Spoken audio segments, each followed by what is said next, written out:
Hey friends, feels like it's been a minute. This is the piece I'm working on today. Now you might be looking at this and thinking, it's not so bad, and you'd be right. Compared to the gong shows I usually work on, this one doesn't have nearly as much damage as I'm used to. But I'm still healing my thumb and I've got some dexterity issues. I'm starting my physiotherapy next week, so I needed to do something that I could handle but would still be a pretty breathtaking reveal.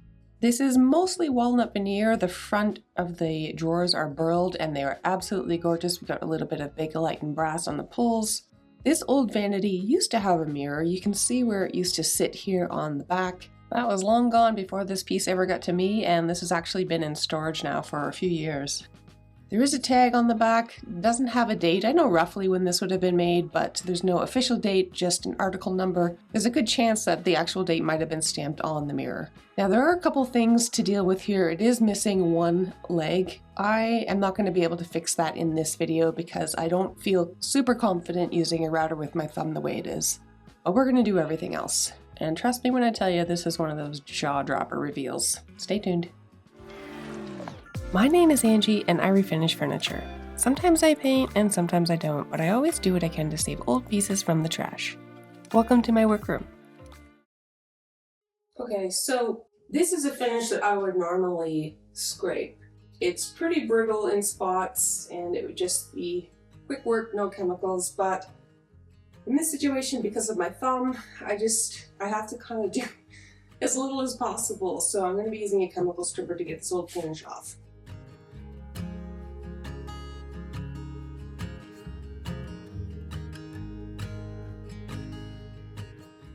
One of my favorite things about Art Deco pieces are the pulls. They are so unique and different. These top side drawer pulls are just completely different. Now, you're going to notice I'm going to be a little bit awkward here. This is the thumb that I injured, and you can see I can't bend it, so you're going to see me grabbing things with my two fingers instead of my thumb, and this is the main reason I can't comfortably and safely use a router right now to recreate that foot. Maybe someday I'll tell you guys what happened. Maybe I'll do like a safety in the workplace video or something like that. These pulls are kind of neat. That little bakelite piece on the top is screwed in separately. So initially I thought it was just the foot that needed some repair, but if we flip this drawer up, you can see this really cool little piece of trim. It's missing from the other side, and unfortunately for me, this is going to have to be removed and then eventually recreated at the same time I do that missing foot.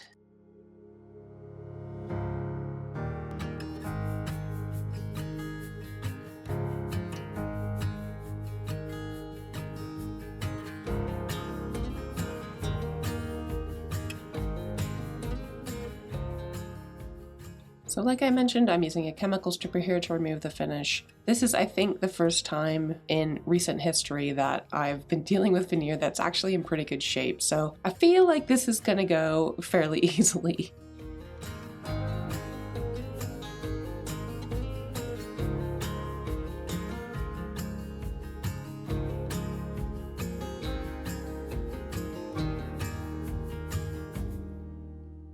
I ended up spending almost a whole day stripping this. For some reason it was coming off just super gummy. I don't know if it was the temperature or what, but it wasn't quite as easy as it normally is.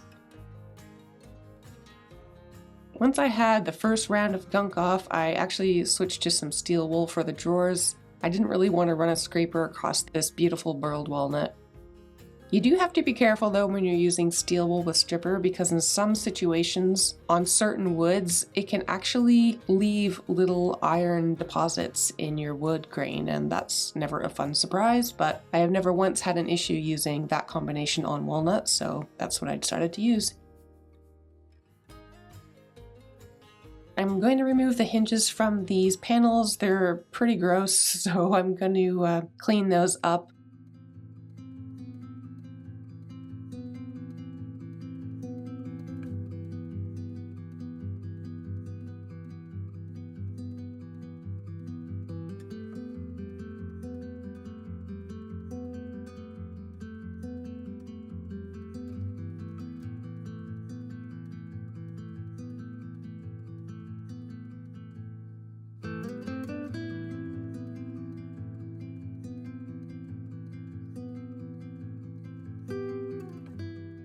I'm going to pop the hinges and screws into a rust bath here. This is just Evapor Rust. Works great on stuff like this. So this is a pretty common problem with vintage pieces. People will line the drawers, often to cover up damage, but sometimes to prevent it, and you never really know what you're going to get until you get into it. Problem is, it's so old and brittle, yet still so sticky that it can be a pain in the arse to get off. You can try peeling it. Sometimes a heat gun works well. In this case, it did loosen it a little bit, but it still would have taken me all day. You could try straight up scraping it, but again, it's just not really catching, and this would be a nightmare. So here's my trick. If you've never done this, you're going to be absolutely amazed. Use some chemical stripper, I'm not kidding. Usually within about 3 minutes, this is what you're left with. The adhesive lets go and it becomes this weird rubbery thing that you can just peel right off. Now normally you'd want to use a chemical resistant glove for this. I'm using nitrile gloves, which has a little bit of protection, but the big orange chemical gloves really are the best product for this. And it is super sticky still because of the adhesive, but you can see how much easier it is to take this off. I was able to get all 4 of these drawers done in the amount of time it probably would have taken me to get half of one off had I just kept scraping and peeling.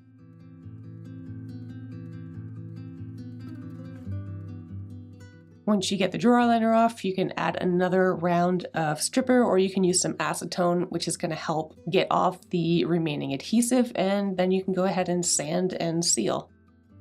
Now these drawers were a bit of a surprise. I knew that the drawer boxes were oak, but I didn't expect gorgeous quarter-sawn oak veneer on the drawer bottoms, so that was really fun to find. I want to stop here just for a quick moment to say thank you to Brooklyn Bedding for sponsoring this video and bringing it to you.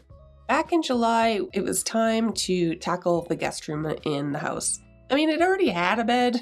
What more could you want in a guest room? Turns out a lot more. It just looked pretty shabby and just needed an overhaul in general, and the bed wasn't that comfortable. And you know, you want your guests to feel at home when they're visiting. So after some cleaning and putting down a new rug, it was time to open our new bed in a box, which I had never gotten before, so that was really fun.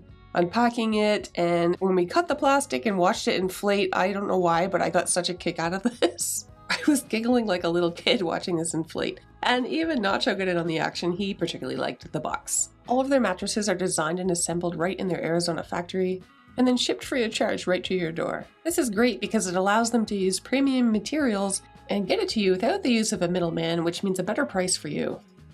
They have mattresses from super plush to ultra firm, everything in between. There is a mattress for every budget. They even have mattresses for kiddos. With your Brooklyn Bedding mattress, you get a 120-night trial and a limited lifetime warranty, so you can rest easy, like this guy. I have a lot of allergies and sensitivities to certain chemicals, so this bed was absolutely perfect for my house. I've actually spent time in here sleeping because it's more comfortable than our own bed, and I just sleep so much better in here. Now that summer is over and the leaves are off the trees, it's getting colder, so time to switch out the bedding for winter. I absolutely love our guest room transformation, and of course this mattress is the star of the show for everyone involved. And bonus, this is an amazing kiddie playground. Visit brooklynbedding.com/transcendfurniture to get 30% off your mattress with my code.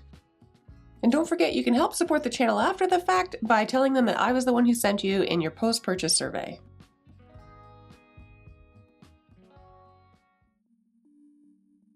I sanded all of the drawer boxes.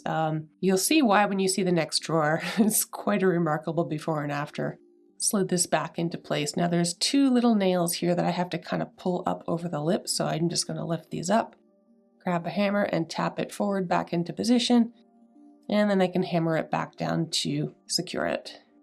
I am going to reseal the drawers in a little bit, but first I have to tackle the other 3. Now you'll see how amazing this box looks compared to this. So now we're going to do the exact same thing with this one.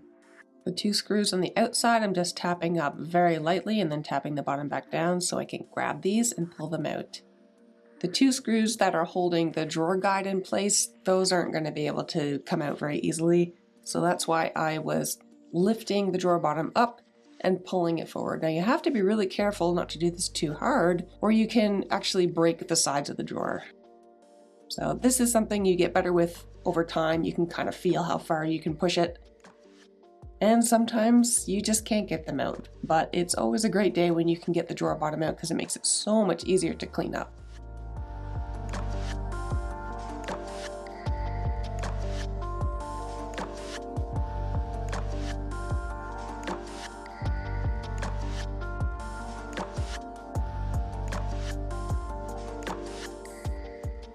This is that little trim piece on the bottom drawer that I was talking about earlier. I absolutely can recreate this, I just can't do it right now because I don't feel like I can safely use a router. So unfortunately, I'm gonna have to pop this off and complete this refresh without it. And then once I'm able to, I can go ahead and recreate that.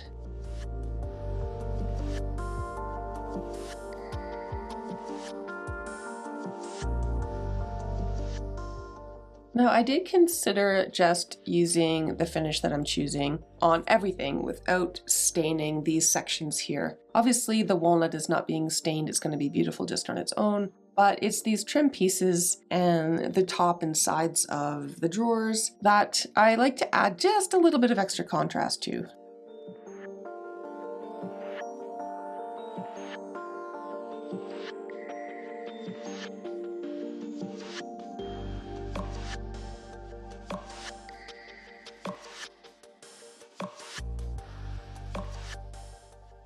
I also added a little bit of the same water-based stain, just slightly diluted, to the inside of the doors. And I'll do a couple of coats until I get the desired color. As far as the drawer boxes themselves go, I'm using straight up Odie Super Duper Oil. It's going to look absolutely beautiful on this gorgeous white oak.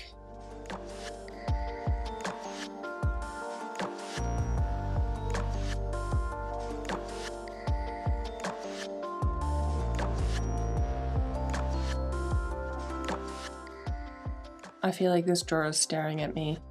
Do you see it? Looks like an owl or something, I don't know. I'm using the same Odie Super Duper Everlasting Oil on the outside as well. I've used this product many, many times. It is second to none when it comes to bringing out the absolute depth and beauty of this wood. Now, this piece in general is nothing that is insanely expensive or rare. The construction of it is, mediocre, but what makes this piece exceptional is the absolutely beautiful veneer that they chose to use on this piece, and even that little added touch of adding the quarter sawn oak veneer in the drawer bottoms. That was a nice surprise. Normally the drawer bottoms are fairly plain. It's like a birch plywood, or sometimes they'll use like poplar or something in the drawers, but great choices they made with this piece.